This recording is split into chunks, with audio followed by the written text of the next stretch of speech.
thank you, LI, for having me here. I'm kind of humbled to be before this crowd because I'm a haberdasher from Ventura talking to people responsible for the built environment.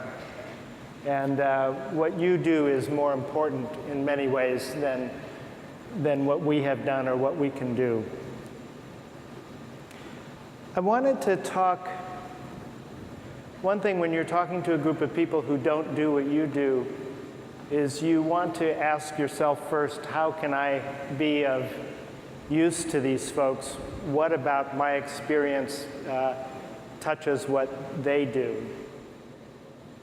And I thought I would actually start with 3 quotes as kind of a meditation on this theme of change for the whole conference, and also of change in ethics, which I think is a unifying theme of the 3 speakers today. There's a wonderful quote in The Sun Also Rises about bankruptcy, in which one character asks another, he says, "Mike, how did you go bankrupt?" And he says, 2 ways, gradually, then suddenly. And that's kind of the admonition. And I'd like to go on to a more hopeful quote. This is from Aldo Leopold in Sand County Almanac. It says, "A thing is right when it tends to preserve the integrity, stability, and beauty of the biotic community."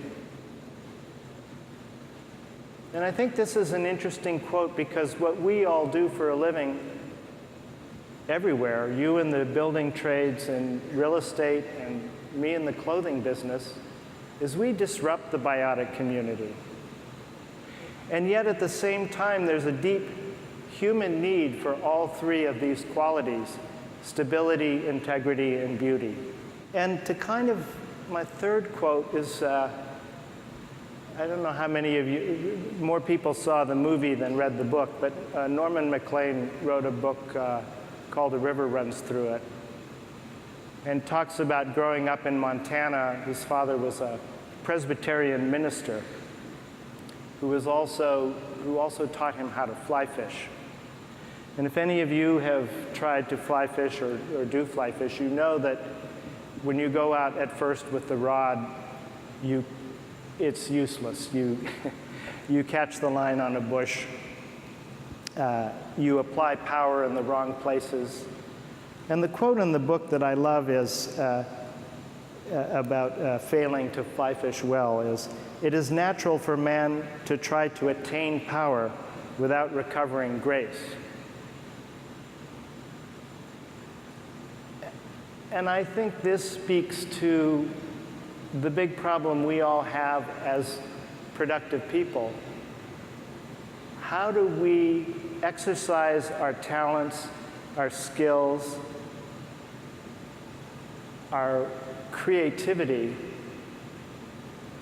in a way that also allows the health of communities and natural systems to thrive?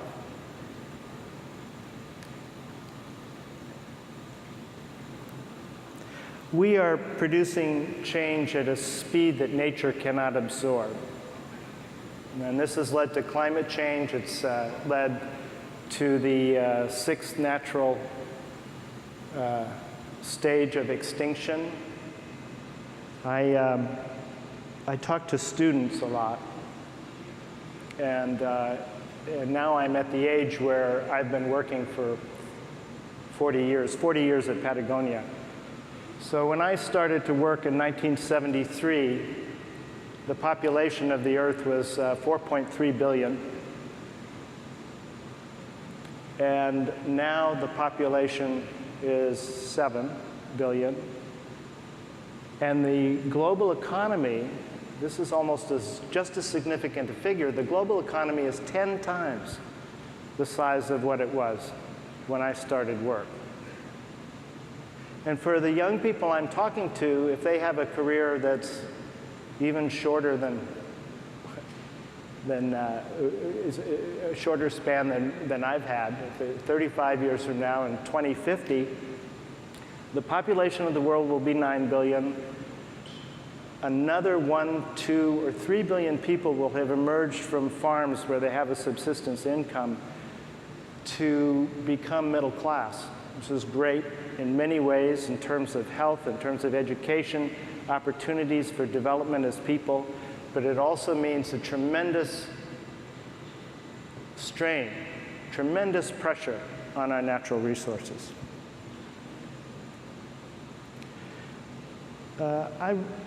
We wrote an ad at Patagonia that we published in the New York Times in Black Friday 2011 called "Don't Buy This Jacket." And the headline was meant to be incendiary, but the body copy, if you got to that, made our case for a different relationship between business and customer. And what we pointed out, we took an R2 jacket, which is one of the most environmentally benign products we make. 40% recycled polyester.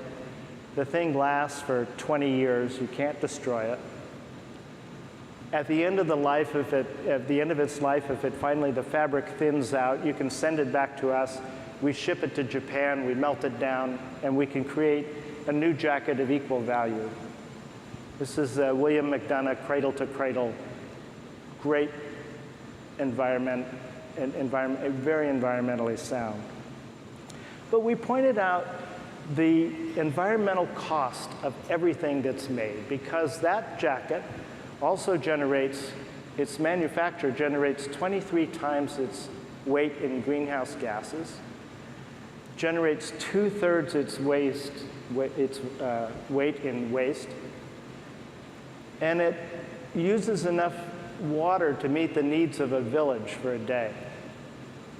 So everything that's made, whether it's a building or a piece of clothing or a pencil, at this time takes back more from nature than we can replace.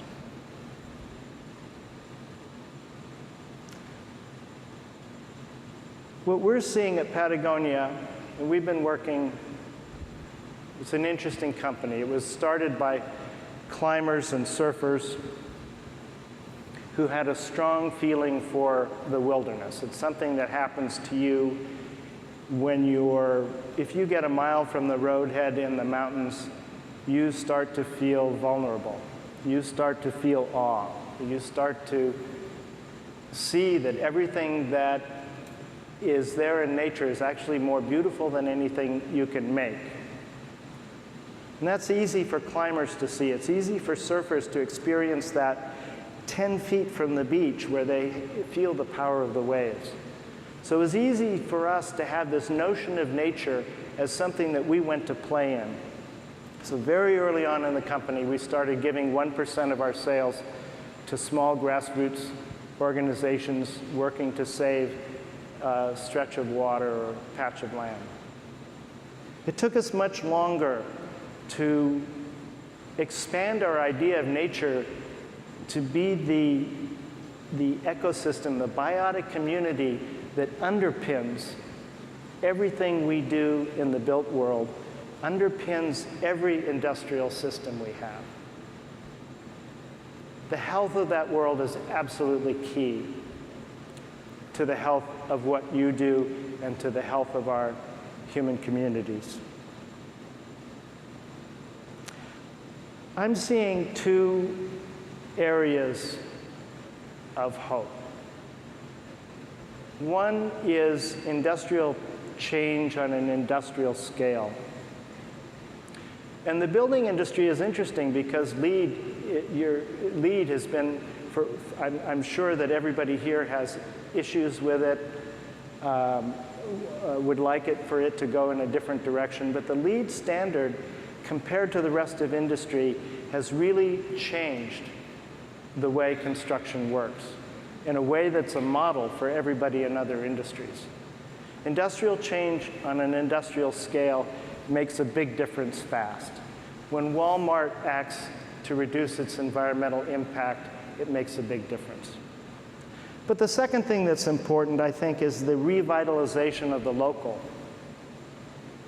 And that's both rural and urban. I think it's interesting to me that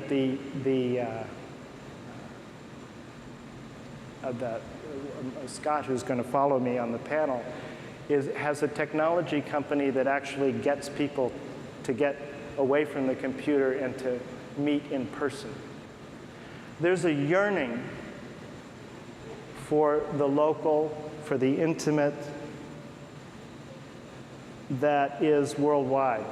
And people who have never had an experience of radical nature have this in China or Korea, Japan. The people I've met have this extraordinary yearning for this quality of intimacy, connection, and a feeling of a local place.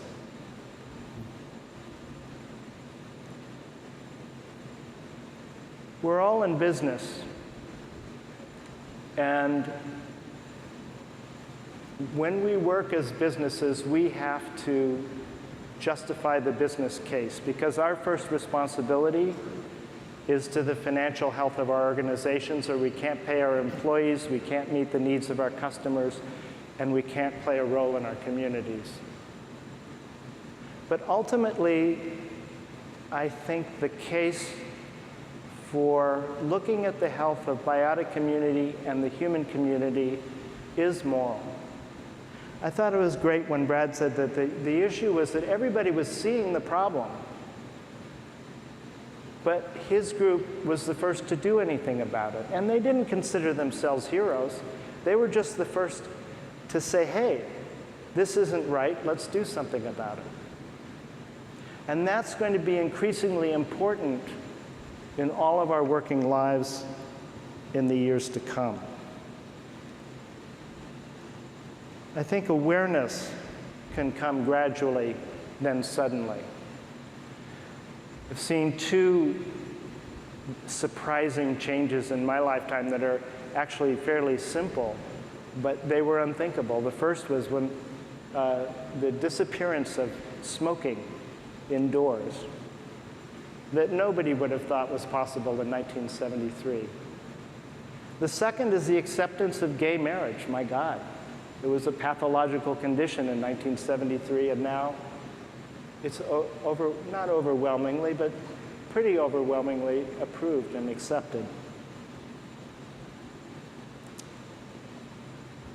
As people, as business folks, we attain power over the biotic community, but it's also our responsibility to then recover grace.